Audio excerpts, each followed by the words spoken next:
Hello Highlanders, it's Arton. And I'm Anna, welcoming you to the special edition of WMHS News. We have a great show planned for you today, spanning from topics like monks walking across America, a new cooking club at McLean, a teacher with amazing athleticism, and the next step for AI within Fairfax County schools. All this and more is coming up next. So let's start with this story about monks and their walk for peace. Buddhist monks in saffron robes. The monks entered South Carolina. The monks in Concord and Kannapolis. The group of Buddhist monks as they marched through Montgomery streets in their journey to Washington, D.C. Buddhist monks walked across the country from Texas to Washington, D.C., a 2,300-mile historic journey to spread their message of peace. On February 10th, they arrived at the National Cathedral where they were met by hundreds of supporters. I hope so, they love a peace, They are seeking for peace. To raise awareness that we need a peaceful life. We just want you to feel peaceful. That's our message, I think.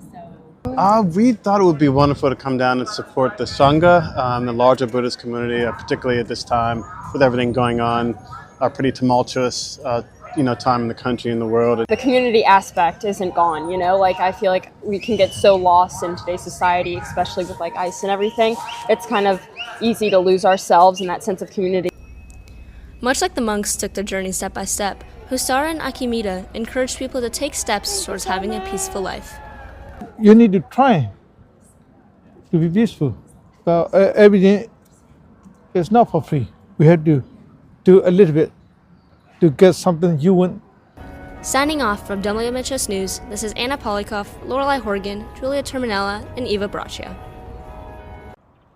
Wow, what an inspiring movement. Yeah, it's always great to see people advocating for things they're passionate about. Speaking about passions, let's go to this story about a former chef turned teacher bringing his passions to our school.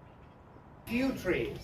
Oh, Brian wants to major. Go wash that off. The final bell may have rung, but in room 114, things were just heating up. On Wednesday afternoon, students gathered for the first meeting of the One Big Pot Cooking Club, a new initiative led by the Special Education Department that's using food to teach something bigger than recipes. The goal? Building independence, one dish at a time. Over the years, we're always looking for creative ways to get the kids excited and engaged. And it turns out that cooking meals is one of the greatest tickets to independent living. Our only goal, our big goal, our overarching mission is to help our students become more independent when they're adults.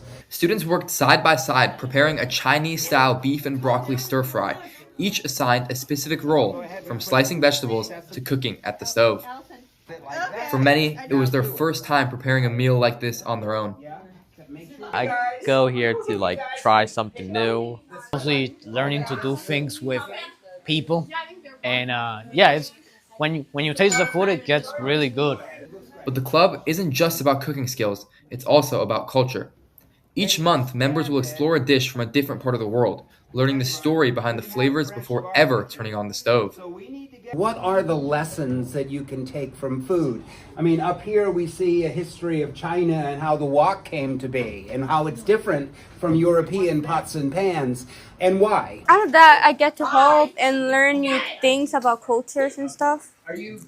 Making food from different countries.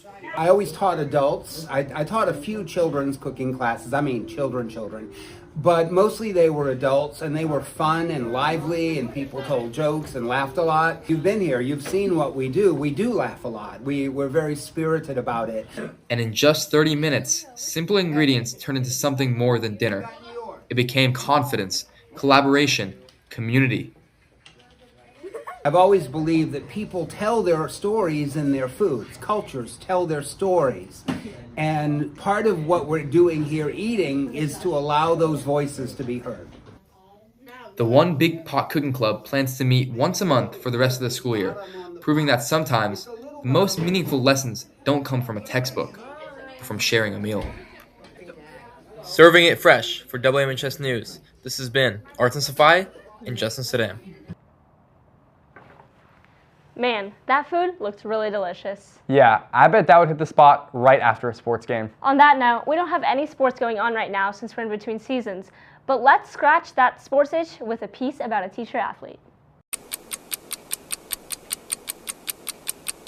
Hi, my name is Chelsea Ranieri, and I am a teacher and CrossFit athlete. I started CrossFit in fall of 2018, about a year after I finished college. So I enjoy CrossFit because it's not just an opportunity to be physically and mentally strong, but it cultivates a really nice community base of other people, young professionals in the world that are also trying to stay fit and active, and we do a lot of community events, still doing community service, helping each other reach fitness goals, and pushing our limits. After being a college gymnast and then not really having an outlet, I switched to CrossFit just to be involved in some sort of athleticism and caught the bug and wanted to keep competing. So it encompasses everything that you could do to get stronger and better in your sport by working in a CrossFit space. Wow, the teachers at our school do so many amazing things. Yeah, if only there was a way to make their lives easier. Don't you worry, Anna. FCPS has launched a pilot program with exactly that in mind. Let's go to Henry to learn more. Over winter break, Fairfax County Public Schools announced a partnership with OpenAI, ChatGPT's parent company, in an effort to provide teachers with the skills to effectively integrate AI into their classrooms. I think it would be very helpful if you're like a very young teacher or you're teaching a new class, you know, to help you create lesson plans and stuff like that. But the argument that teachers can use it, you know, is because teachers went through school. They did all the hard work and they did all the essays. And it's the fact that they're creating lesson plans, it's not their goal to learn, right? They want others to learn. FCPS Superintendent Michelle Reed stated in a newsletter, "We are entering what I believe is this generation's Sputnik moment. The rapid evolution of artificial intelligence is transforming every part of our society. We must ensure that our students and staff are prepared to lead, not follow this work." The partnership has sparked mixed feelings amongst McLean's faculty. I think it's great. I think it gives teachers the opportunity to keep up with the times. I think it gives us the opportunity to be more effective with our time, right? Keeping us accountable with our time management and just being in the clear in general, right? I don't like it because I think people need to keep thinking for themselves and not let a machine think for them. If teachers are allowed to use AI responsibly, then they should be able to teach students how they can use AI responsibly too. Fairfax County teachers will have free access to use ChatGPT's lesson planning tools through the 2026-2027 school year. Exploring AI for WMHS News, this has been Henry Katz, Zia Bassin, and Jolie Corfanta.